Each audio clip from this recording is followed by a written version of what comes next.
verify that y equal to c e to the negative t plus 10 is a solution to the differential equation y prime plus y minus 10 equals 0. So the whole thing about these kinds of problems is you're not trying to solve this differential equation. We will learn how to solve this type of differential equation, I think, but that's not what they're asking us to do here. They're just asking us to take this and plug it in here. So that means we have to find y prime, because we have to plug in for y prime. We have to find y. We've already got y. And then we're going to try and make sure it works. So let's see. So let's find y prime. Y prime is going to be the derivative of this. So the derivative of c e to the negative t is c e to the negative t times negative 1 plus 0, because the derivative of 10 is 0. So then putting everything in here, I'm going to get y prime. So that's going to be negative c e to the negative t plus y, which is going to be this whole thing, c e to the negative t plus 10 minus 10. And personally, I like to actually not say it's equal to 0 until I see it's equal to 0. So I'm going to say, right, this is going to equal negative c e to the negative t plus c e to the negative t. I'm just writing it out again, really. Plus 10 minus 10. These cancel. These cancel. Oh, yeah, we get 0. So it's a solution to this differential equation. And it's actually the general solution, right? Because they could have said, show that, 5 e to the negative t plus 10 is a solution. That would also have worked, right? We just would have had a negative 5 e to the negative t and the 5 e to the negative t, and they still would have canceled that. But oftentimes, they're going to try and give you kind of the most general solution. Let's look at a couple more examples. Also, definitely stop me if you have questions, concerns, comments, all that kind of stuff. Let's look at this one. Verify that y equal to x times natural log of x squared plus 2x to the 3 halves plus c times x is a solution to y prime minus y over x equal to 2 plus the square root of x. All right, looks like a good time. So we're going to need to find the derivative. And before finding the derivative, I would probably do one thing. I would probably bring this power of 2 down and rewrite it as y equal to 2x times natural log of x plus 2x to the 3 halves plus cx.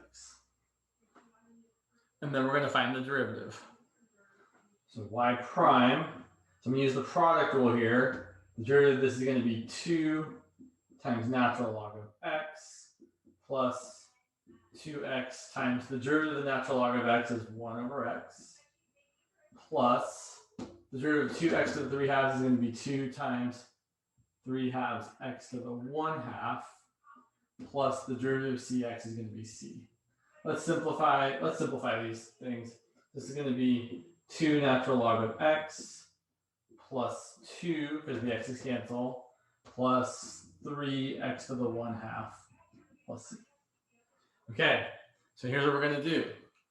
We're going to plug that in for that, and then we're going to do minus y divided by x. So it's going to be a little bit, right, kind of funky looking. Do I have enough room? I probably have enough room. Let's see, here's y. Here's y prime. Let's erase the other y since I essentially have it. So plugging these things in where they go, I'm going to get y prime. So that's going to be 2 natural log of x plus 2 plus 3x to the 1 half plus c minus y, which is 2x natural log of x plus 2x to the 3 halves plus cx divided by x. And I'm not going to say it's equal to the other side until I actually get there. Oh, sorry. I forgot to someone turn my volume. Right. So we've got y. We found y prime. We're trying to show that y is a solution to this differential equation. Y prime minus y over x equals 2 plus the square root of x. Here's our y prime. Here's minus y over x. So now we're going to simplify. I probably don't need these parentheses. So I've got 2 natural log of x plus 2 plus 3x to the 1 half plus c minus 2x natural log of x divided by x is just 2 natural log of x. 2x to the 3 halves divided by x is 2x to the 1 half. And cx divided by x is c. And then I'm running out of room. Sorry, I know this is very messy here. Simplifying, I'm going to distribute the minus sign. Well, I can see that the 2 natural log of x and the minus 2 natural log of x will cancel. So I'm left with 3x to the 1/2 minus 2x to the 1/2. So that's going to equal 1x to the 1/2.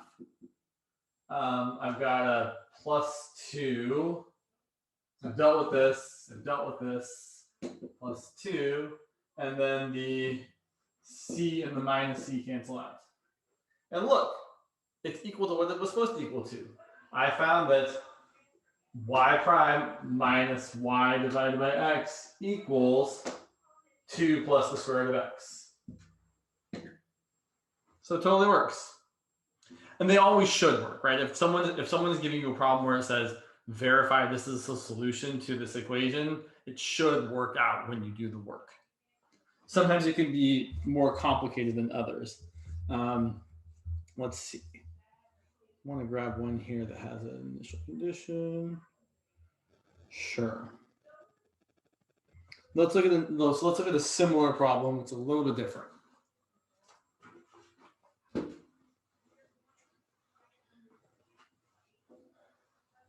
So first, we're going to verify. Yeah, we're going to verify the following. Is that really enough? I don't love that. I mean, it's fine. Sure, we can do that. So this one might seem kind of weird. So verify that 2x squared plus 3y squared equal to c. So notice I don't actually have y equal to something here. That's okay. Verify that this is a solution to the following differential equation. 2x plus 3y y prime equals 0. Now here's the thing about this problem, and this probably won't happen as much in this class, but I still thought I should mention it. I'm not going to solve for y here, right? We could solve for y, kind of, and then take the derivative and plug it in and see that it works. But what the intention for this kind of problem here is to take your solution and just differentiate it so that y prime pops up. We're going to differentiate it implicitly. I should point out here, right? So when you're talking about y prime and y, the assumption here is that y is a function of the other variable, right? Whereas if I said like, if I was using other variables, right? You always have to think about which one is the dependent and which one is the independent variable. So here, since we're talking about y as the derivative, y is the dependent variables depending on the independent variable x. So I'm going to take this and I'm going to differentiate implicitly. So the derivative of 2x squared is 4x. The derivative of 3y squared, so remember y is a function of x. So the derivative of 3 times some stuff squared is 3 times, the derivative of stuff squared is 2 times my stuff times the derivative of my stuff. The derivative of c is 0. And then look, I get 4x plus 6y y prime equals 0. And if I divide both sides by 2, which is totally allowed, I get 2x plus 3y y prime equals 0, which is what I wanted to show was a solution to.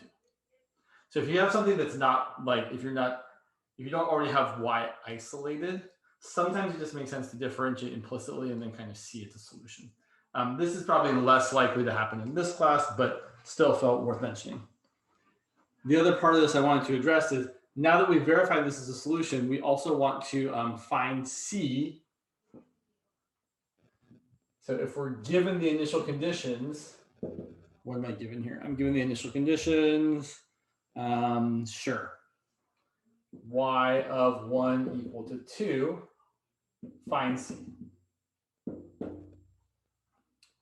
All right, so we're going to go back to the solution, which has a c in it. Sometimes the differential equation probably won't have a c in it, but the solution often will.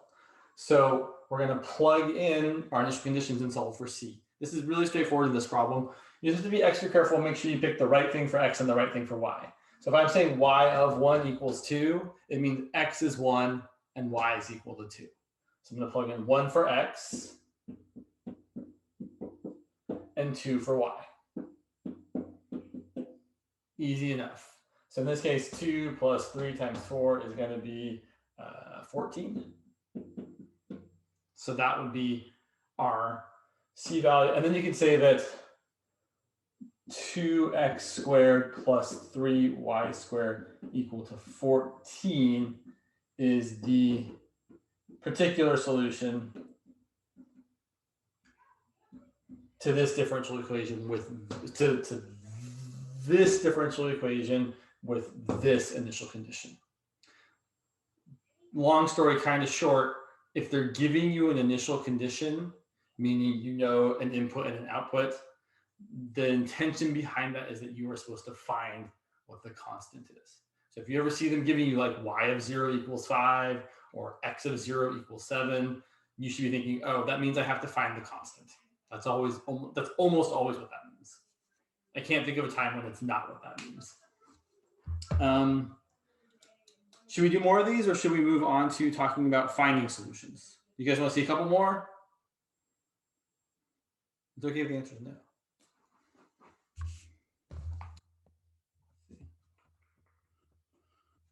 I think I had one more I wanted to do.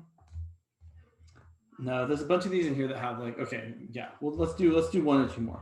There's a bunch of here that I have that are differential equations of order 2, which I believe Karana said this class only covers differential equations that have order 1, right? You really have the first derivative. You don't have any second derivative, so I don't think we really need to look at those. Let me go back over here. Yeah, let's look at that. Okay. So let's see.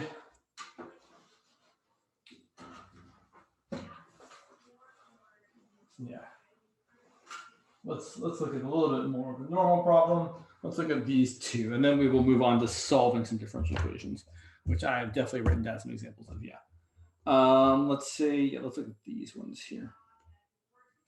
I don't love that one. Let's look at this one. So let's verify. Essentially the same. Sorry, just let me grab this book here.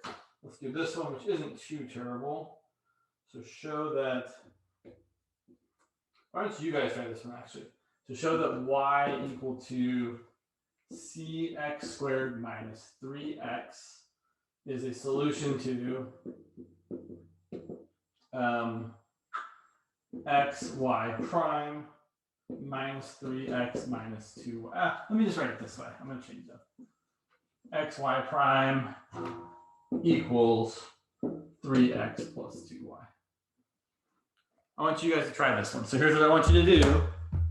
Take the derivative of this, jam it in there, take the function, jam it in there, and then see that they're equal to each other. So figure out what the left-hand side is, figure out what the right-hand side is. And I'll give you 2 minutes feels like too much. I'll give you 1.5 minutes.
Good job.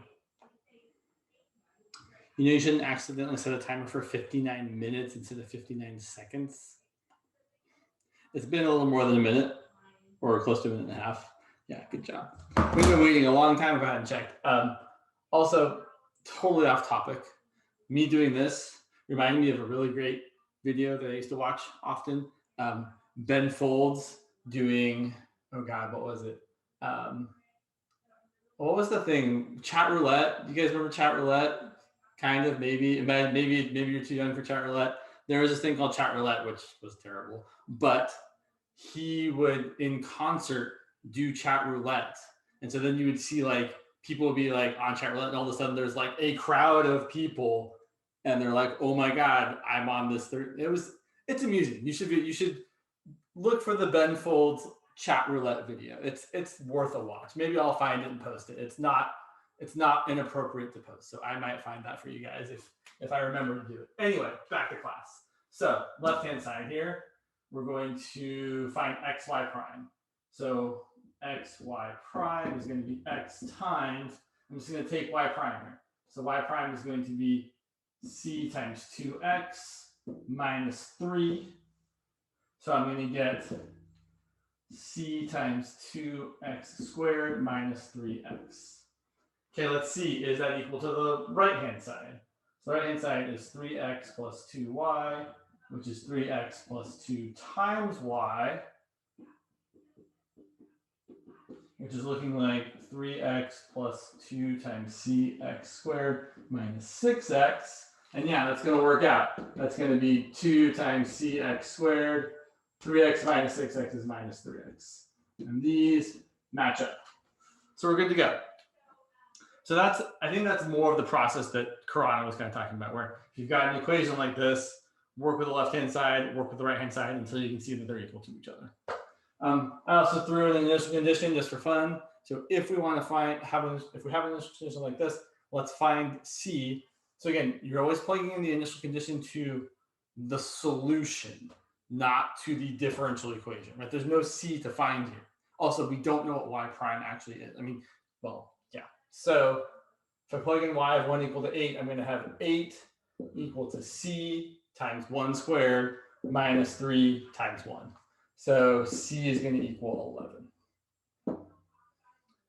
I should point out, like, sometimes this is a fine place to stop, but sometimes people actually want you to write what the particular solution is. So if I get C equal to 11, that means y equal to 11x squared minus 3x. That's the solution to this differential equation with this initial condition. So, but the point I'm trying to make here is sometimes they might actually want you to write out what the whole solution is, right? The solution is the function with the value of C plugged in. Let's do one more of these. One more of these, and then we will move on. Let's look at a maybe slightly harder one. Yeah, let's look. Oh yeah, this one looks good. Okay, let's look at this. So we're going to show that y equal to x squared plus 2x plus c divided by x is a solution to xy prime plus y equal to x times 3x plus 4. That seems reasonable. I think I can be done with this book for now. So again, we're just going to work with both sides. It's probably worthwhile just to find y prime on its own. So y prime is going to be 2x plus 2. C divided by x, I'm thinking of that as c times x to the negative first. So the derivative is going to be minus c times x to the negative second. Or I might even write it as minus c over x squared. Can you please elaborate how you set up the, oh, sure. So let me go back to the previous slide just for a sec. Someone's asking about how I did the left-hand side and the right-hand side. Good question. So for the left-hand side, I'm just taking xy prime. So xy prime is x times the derivative of y. This pen is not what I was looking for. So that's how I did the left-hand side, right? I just did xy prime, and then I took this, found y prime, did x times y prime, and then multiplied it out. For the right-hand side, I did 3x plus 2y, and then I replaced the y with what we are saying the solution is. So I've got 3x plus 2y. And then we multiplied it out to see that this thing here and this thing here actually do equal each other. So that's kind of the idea. We start with the left-hand side. We replace y prime with what y prime is equal to. And then for the right-hand side, we write it out and we replace any y's or y primes, in this case y, with what we know it's equal to. And then we try to show that they actually equal the same thing. That's the whole plan of attack. We're going to do the same thing here. So y is x squared plus 2x plus c over x. Y prime is 2x plus 2 minus c over x squared, right? Because the derivative of c over x is negative c over x squared. Now we're going to look at the left-hand side. So left-hand side is x y prime plus y. And we're just going to substitute in y prime and y. That's going to be x times y prime, so 2x plus 2 minus c over x squared. And then plus y. So plus x squared plus 2x plus c over x. I will point out for this one, since there aren't any y's or y primes on the left, on the right, we can probably just manipulate this one until we get it to equal that. Whereas, right, if there was a y over here, we'd have to plug in for that, so we don't actually see what it would be. So if one side doesn't have any y's or y primes, you can usually just work with the other side until you make it equal the side that doesn't have any y's or y primes. So let's see what we can do here. Let's distribute the x. So I'm going to have 2x squared plus 2x minus c over x, right? Because x times c over x squared, one of the x's will cancel. And then I got plus x squared plus 2x plus c over x. The c over x's cancel. And then I've got 2x squared plus x squared, which is 3x squared, and 2x plus 2x, which is 4x. And that is totally equal to x times 3x plus 4. So we're good. We showed the left-hand side and the right-hand side were equal. But yeah, if each side has y's or y primes to plug in for, you kind of want to do them separately like we did on the previous problem. But if only one side has y's or y primes and the other side only has your independent variable, which is x in this case, then you can just kind of work with the left-hand side until you get it equal to the right-hand side, or whichever side. All right, let us talk about actually solving some differential equations. Most of the time, solving differential equations is just going to mean integrating. There is one specific type of differential equation called a first-order linear differential equation, which I imagine Karana will probably cover. And when she does, we'll talk about that one. That one is a little bit more involved, the process, than just anti-differentiating some stuff. But most of the first-order differential equations we're going to encounter fall under the category of being what's called separable. Let me show you what that means. It's kind of the best case scenario for a differential equation.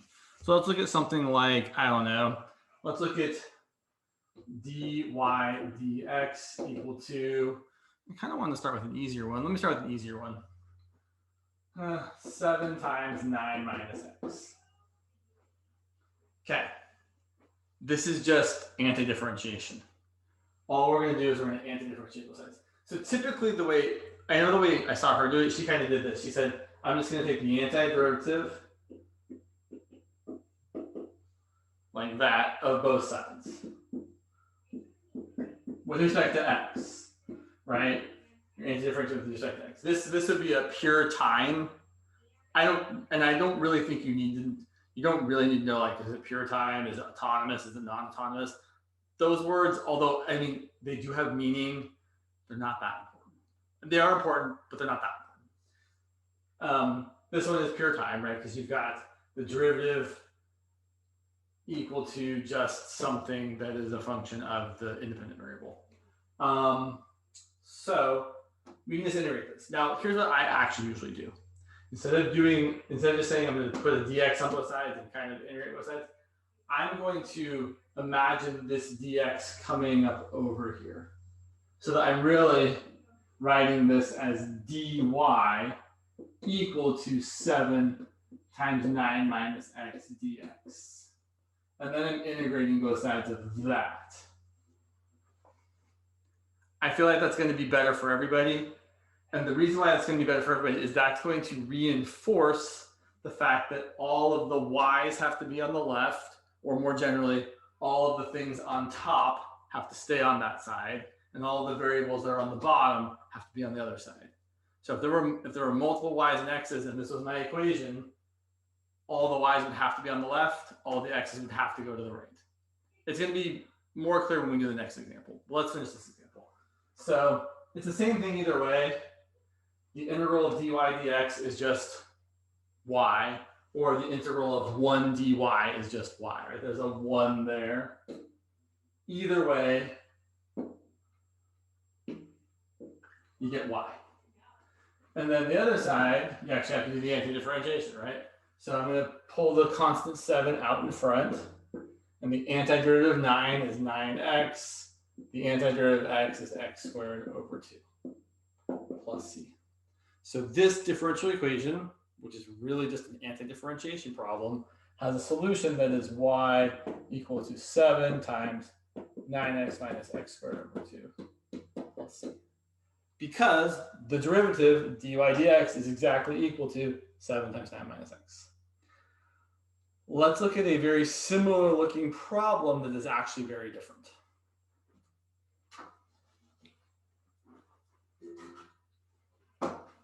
Things become very different when the problem is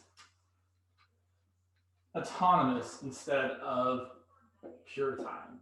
So I'm literally going to write the same thing, except I'm going to change an x to a y. dy dx equal to 7 times 9 minus y.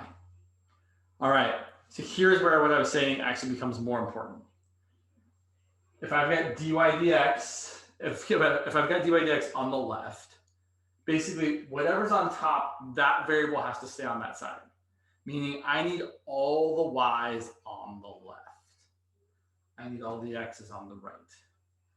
And to make it even worse, I mean, not worse, to further restrict our options, you're really only allowed to multiply and divide. Here's what I mean. I'm going to write dy equal to 7 times 9 minus y dx. The only way to get this y over here is by division. And the reason for that is because when we're integrating something times dy, it's something times dy. You don't add, so just let me show you very, like, please don't write down what I'm about to write down because it's going to be really awful. This would be the wrong way to go. 63 minus 7y. It's not, I can't even do it. Like I want to add 7y over here, but really I'm already breaking the rules because it's times dx. Well, let's pretend like I broke the rules and I added 7y over there. You can't integrate 7y plus dy. We integrate 7y times dy. So the problem is you're not allowed to add or subtract. You're only allowed to multiply and divide. Maybe take a logarithm. I don't know. No, take that back completely. So I'm going to divide both sides by 9 minus y.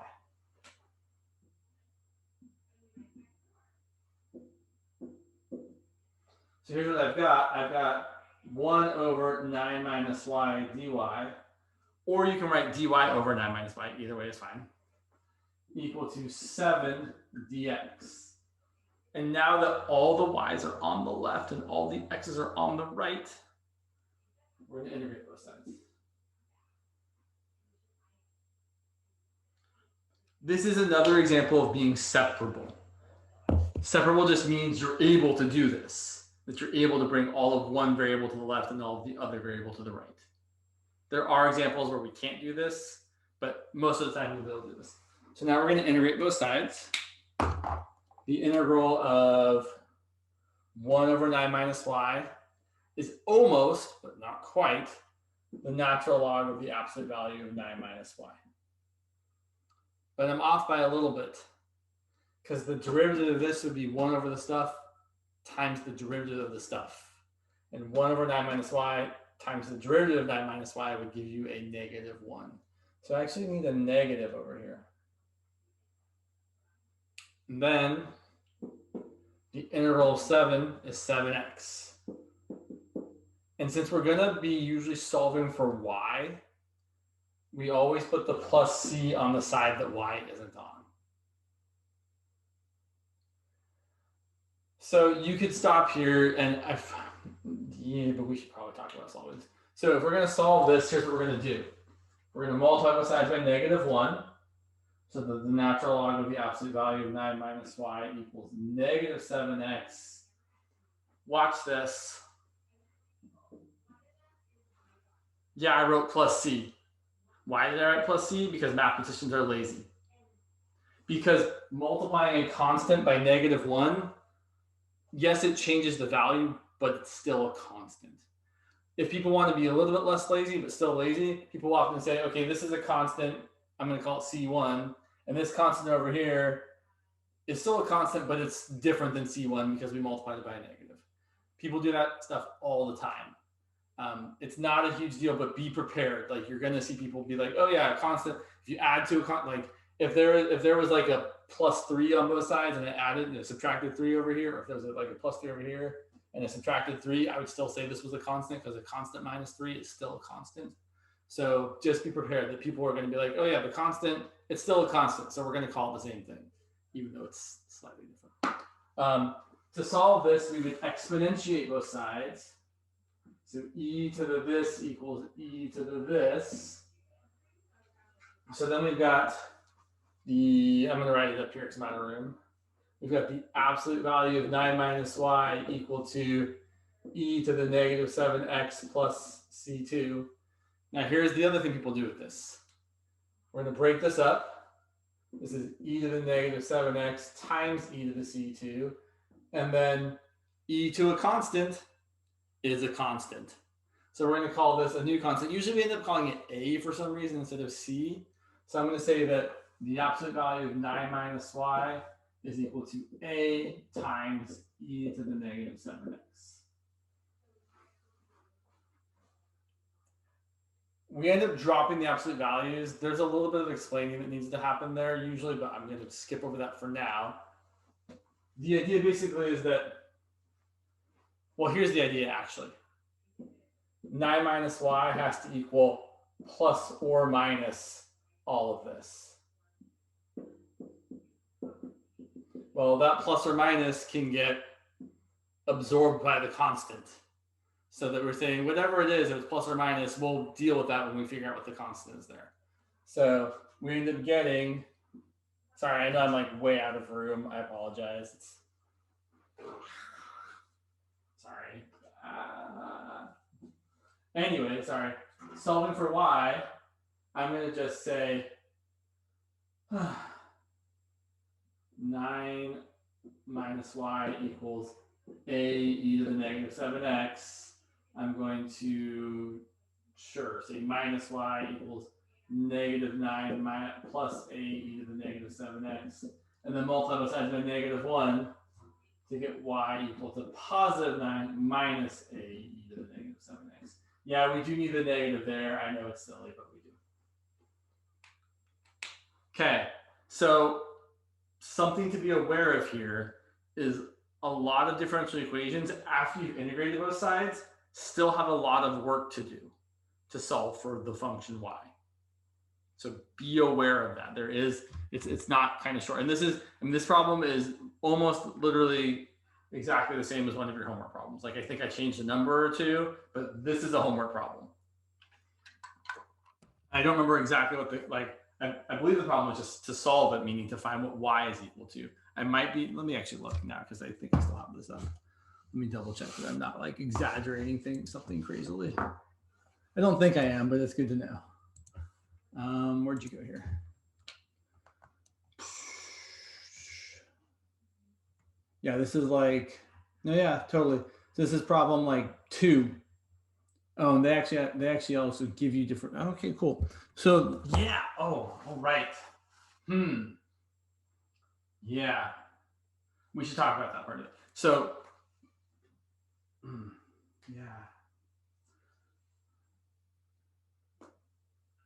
yeah. So let's actually. So there is an extra piece to this, and there is an initial condition. And the initial condition here is that I'm going to change these. sure, that y naught equals 6 when x naught equals 0. And usually it's a good idea to kind of, so the question is like, when do you want to solve for the constant? And answering that question is actually not always easy. There's usually like a moment where it's the best time to plug it in. It's usually somewhere right around like here. We say, okay, if x is 0, y is 6. So if x is 0, I'm going to get the absolute value of 9 minus 6 equal to a e to the 0. So 3 equals a. So then we can say, all right, y is actually going to be 9 minus 3 e to the negative 7x.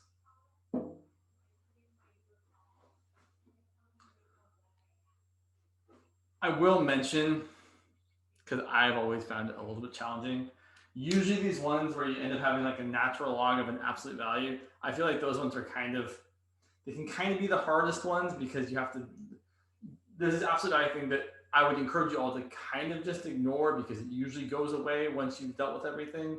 But there's a little bit of a deeper explanation behind there that, again, I'm going to encourage you to ignore for now because things usually just work out how they're supposed to, even though there's this kind of extra confusing thing if you think too much about it.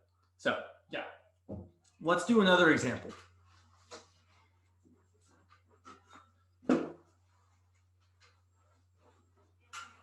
And yeah, I think on this next example, I'll also try to, do I have an initial condition here? I do, great.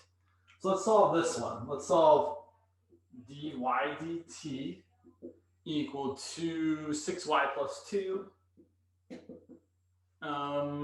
And y of 8 is equal to 9. And again, I'm going to say here, y is on the left, t is on the right. So I'm going to have dy equal to 6y plus 2 dt, and it's all of that times dt. To get this over to the left, because there's a y there, I have to divide. That's all I'm allowed to do. And I'm worried that my choice of initial condition here might be terrible. Oh well. So if I divide here,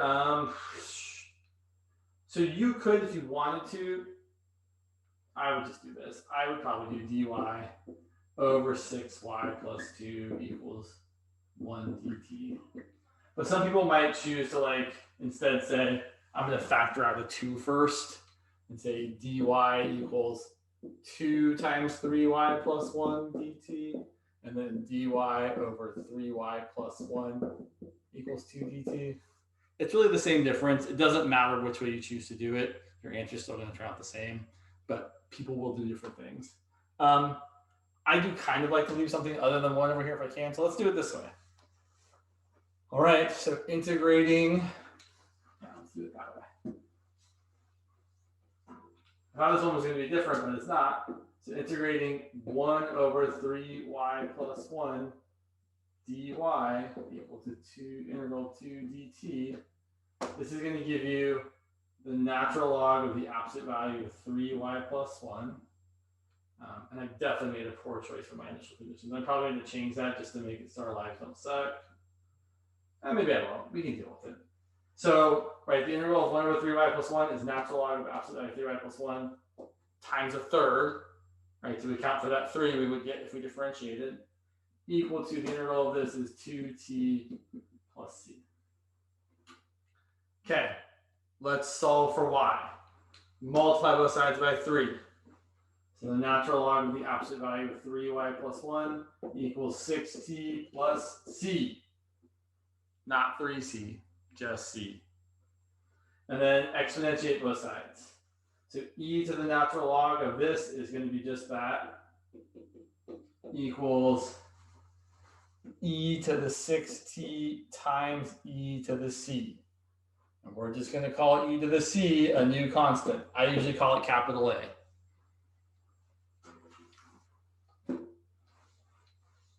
So now I've got,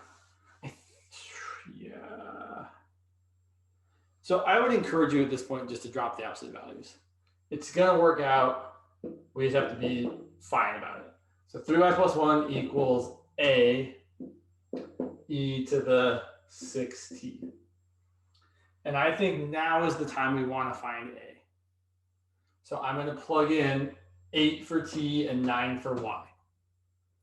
So 3 times 9 is 27 plus 1 is 28 equal to a e to the 6 times 8 is 48.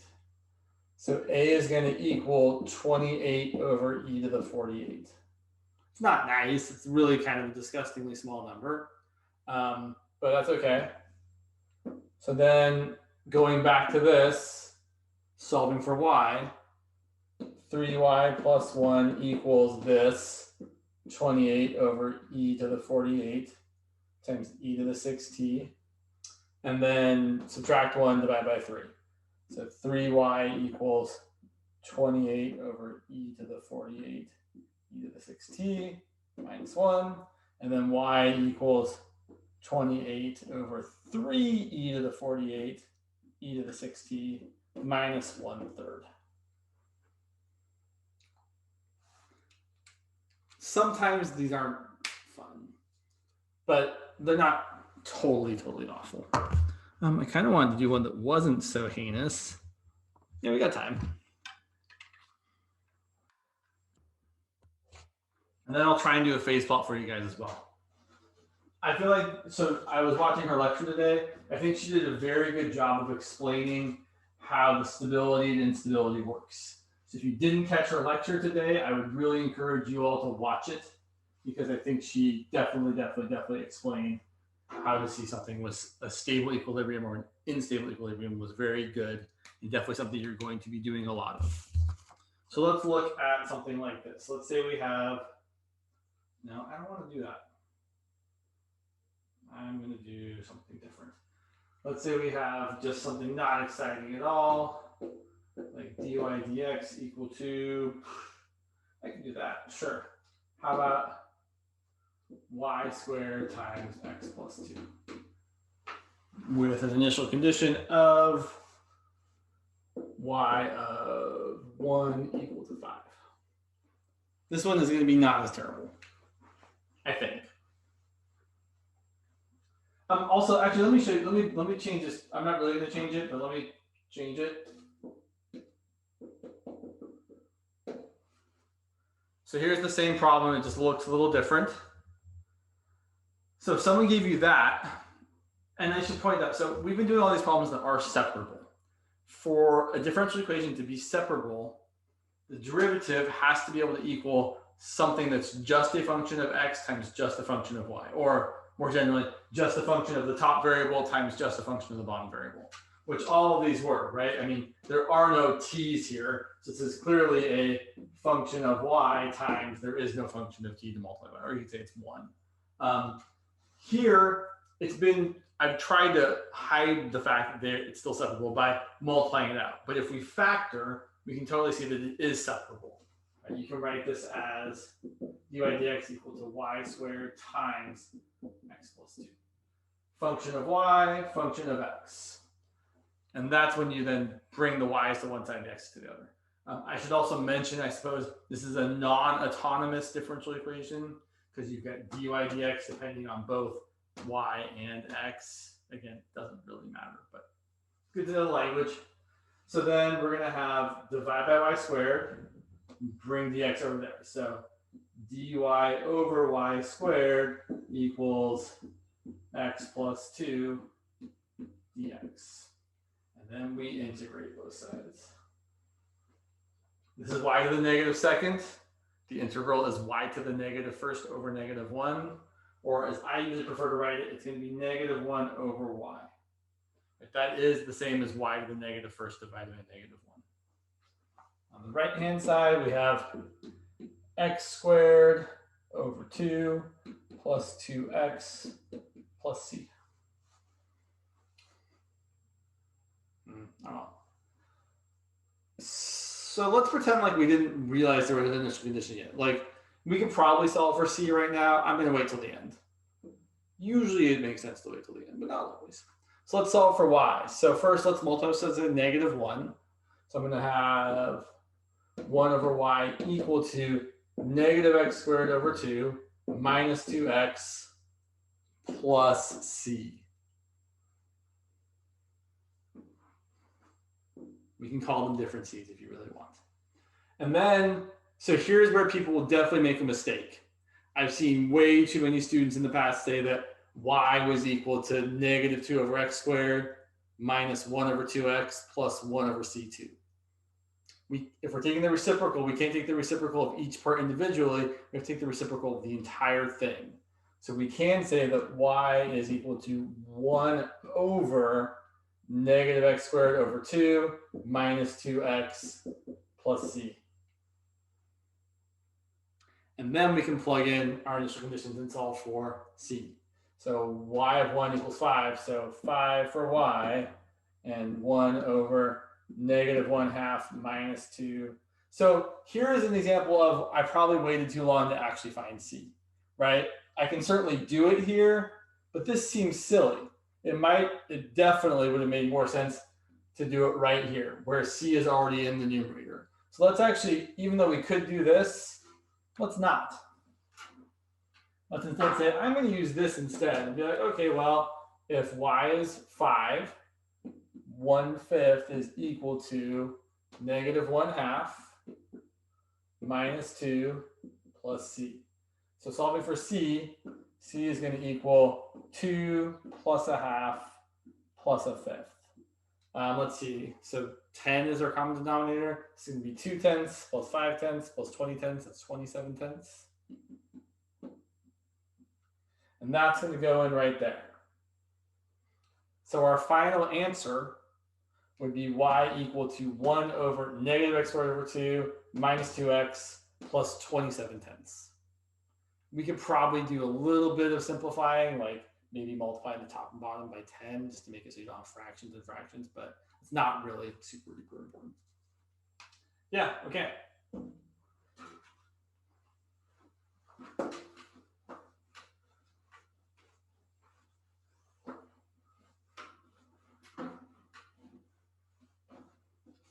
But do notice that it's important that this constant ends up in the getting flipped over along or in the denominator, just like all the rest of this right hand side. That's 259. Ugh. Okay, let me give you one very quick example of a phase plot. So let's say we had the following differential equation: dy dt equal to y times 6 minus y times y minus 9. What are the equilibria? And are they stable or unstable? Okay, you guys should all be able to look at this equation and tell me what the 3 equilibrium are right off the bat. What are the y values that give us equilibrium?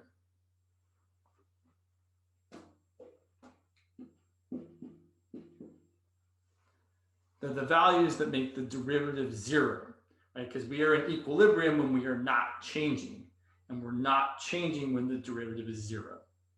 So that's what you should be thinking about when you're looking for equilibria. Now, how do we classify them? Well, there's 2 ways. We're going to do the graphical way right now because we're almost out of time, and it's usually faster. We'll talk about the derivative way on Friday.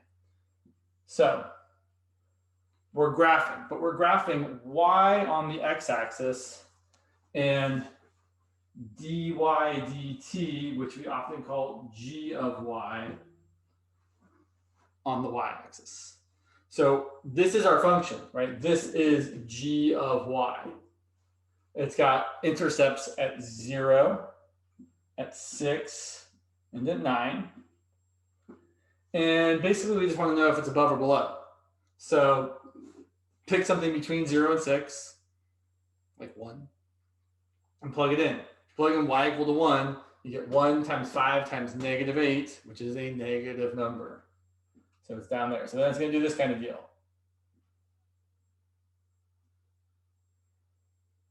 Right? So this really is all about remembering how to graph polynomials. So back in she did say pre-calculus, I agree. I'm definitely teaching this stuff in my pre-16 class right now. You have to remember that when your polynomial, when the intercepts have odd multiplicities, the graph crosses the x-axis, or the horizontal axis there.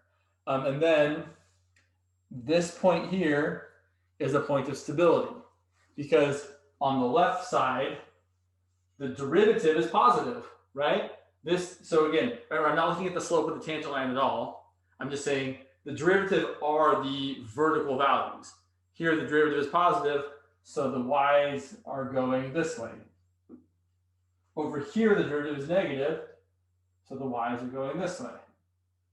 Over here, the derivative is positive, so the y's are going this way. Over here, the derivative is negative, so the y's are going this way. So basically, when the graph is above the x-axis, or the horizontal axis, the y's move to the right. When the graph is below, the y's move to the left. And then this point here is stable, because even if we move a little to the left, a little to the right, we get pushed back towards it. This point here is also stable. So 0 and 9 are stable, but 6 is unstable, because if you start at 6 and move just a little bit away, you're going to get pushed away from 6. So 6 is unstable. That's how we classify equilibria using a phase plot.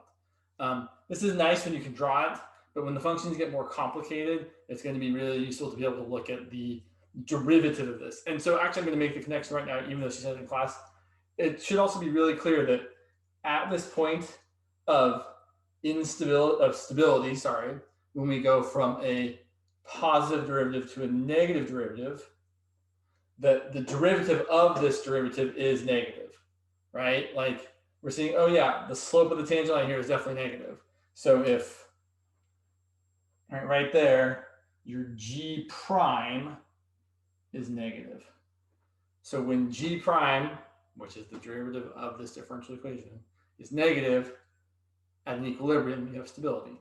On the other hand, right here, g prime is positive. Right, the slope of the tangent line there is definitely positive, and we have instability. So that's the other way. And I know we didn't actually calculate them. We could totally actually calculate the derivative of this and plug in 0 and see that it's negative, and plug in 6 and see that it's positive to see where it's stable or unstable. But we will